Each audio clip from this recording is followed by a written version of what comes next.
I'm almost 100% certain that I know what you would say. Those of you up close would say, Marilyn, that's a can of Mountain Dew. Others who couldn't see the label might say, that's an aluminum can. Technically, you'd be right. This object for me, at any moment, on any day of the year, becomes a torture device. I suffer from OCD. Mr. Chairperson, fellow Toastmasters, OCD stands for Obsessive Compulsive Disorder. The stereotypical example of a person with OCD is someone who has obsessions and compulsions. For me, the type of OCD that I have suffered with for more than 40 years is a type known as just right OCD. It does not have a specific obsession. Instead, it's just this feeling that something is just not right. When you go to open this can, you pop the top, take a sip. Perhaps you put it down. Just that simple activity activates at least two of my senses, touch and hearing. At any time, because of the glitch in my brain, I could get that feeling, that didn't sound just right. Pick it up, put it down. Pick it up, put it down. Pick it up, put it down. I keep going until my brain feels that it's just right. If I'm touching the edge of it, I feel compelled sometimes to touch it again and again and again and again until that just right feeling comes in. If I don't, my anxiety level goes from the floor to the moon in 60 seconds flat. This disorder is one that people have a hard time understanding if they do not suffer from it, because the things that set us off are things that everyone does. Everyone drinks a can of cola.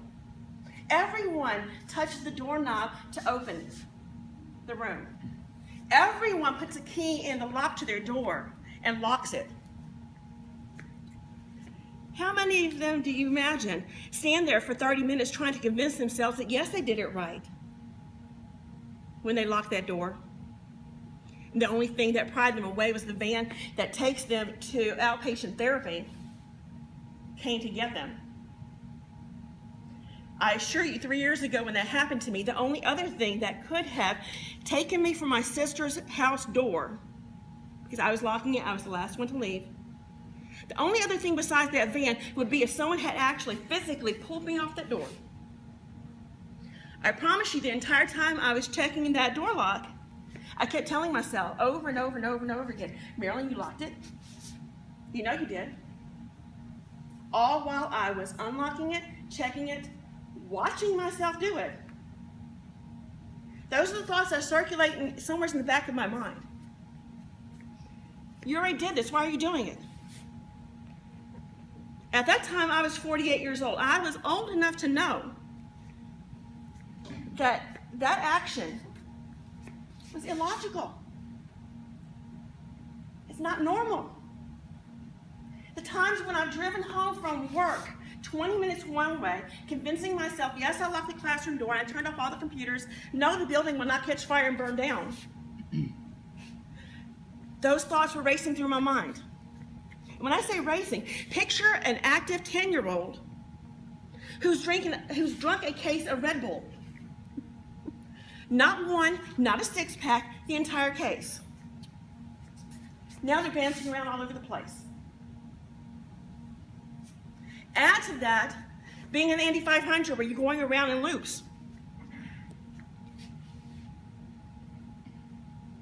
When everyone else experiences anxiety, because OCD is an anxiety disorder, you experience it for that event. Perhaps it's your boss calling you into the office and you don't know why.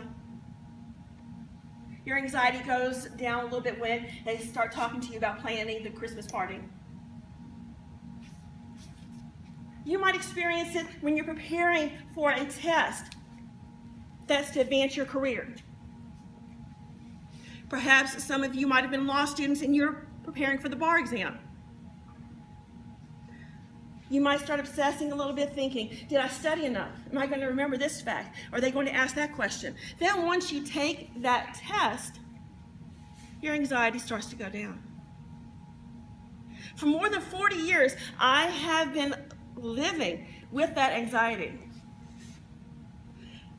never knowing when it was going to attack me.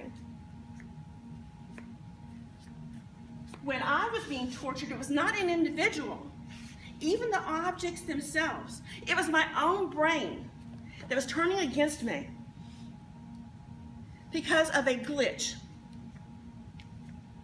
While scientists do not have verifiable proof of what causes this disorder, they do have some clues.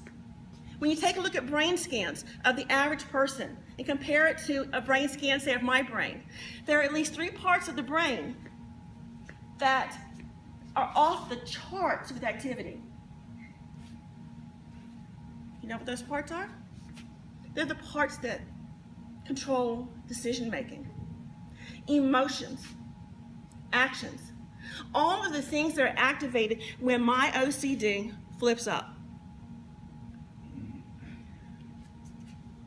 Fortunately, being the good little mentally ill patient that I have been, I researched my disorder. I learned more about it.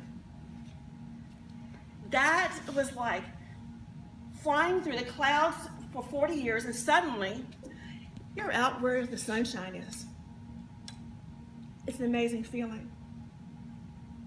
I encourage everyone to learn about it so that way others can experience that feeling. And to paraphrase the amazing Jackie DeShannon, think of your fellow man. Lend him a helping hand.